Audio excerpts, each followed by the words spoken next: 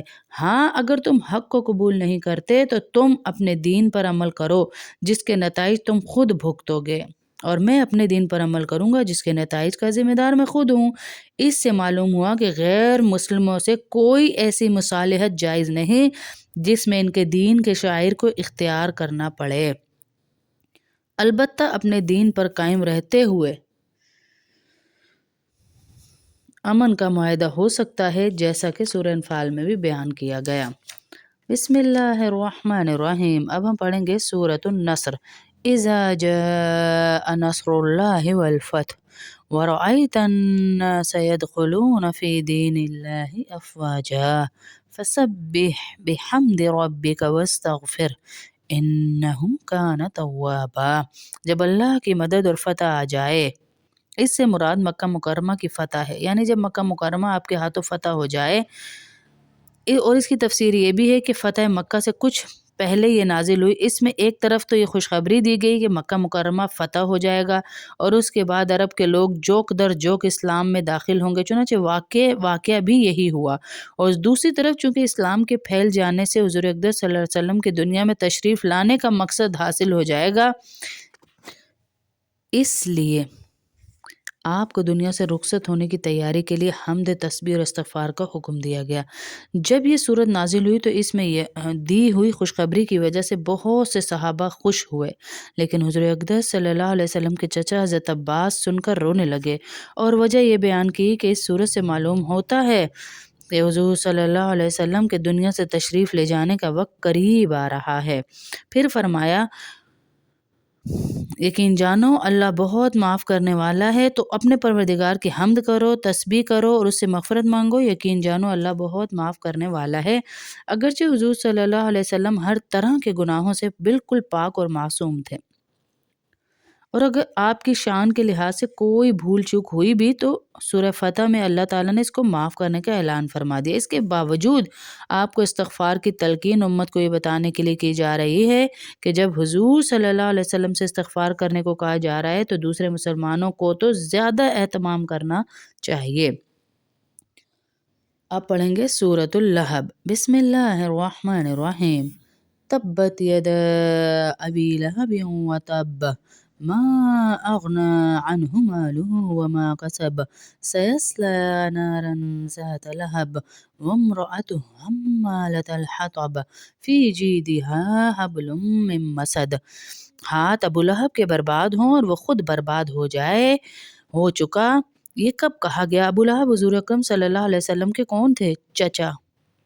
آج جو پیروں فقیروں کو ماننے والے ہیں، سب کو ماننا بھی چاہیے، ادب کرنا چاہیے، عزت احترام کرنا چاہیے، مرتبہ ہے، لیکن یہ گمان رکھنا کہ ان کی نسبت سے ہماری بخشش ہو جائے گی، یہ بہت غلط ہے۔ یہ سن لیجئے، چچا تھے سگا ابو لہب، جو آپ کی دعوت اسلام کے بعد آپ کا دشمن بن گیا اور طرح طرح سے آپ کو تکلیف پہنچاتا۔ حضور صلی اللہ علیہ وسلم نے پہلی بار اپنے خاندان کے لوگوں کو صفا پہاڑ پر جمع فرما کر ان کو اسلام کی دعوت دی تو ابو لہب نے یہ جملہ کہا، تباً لک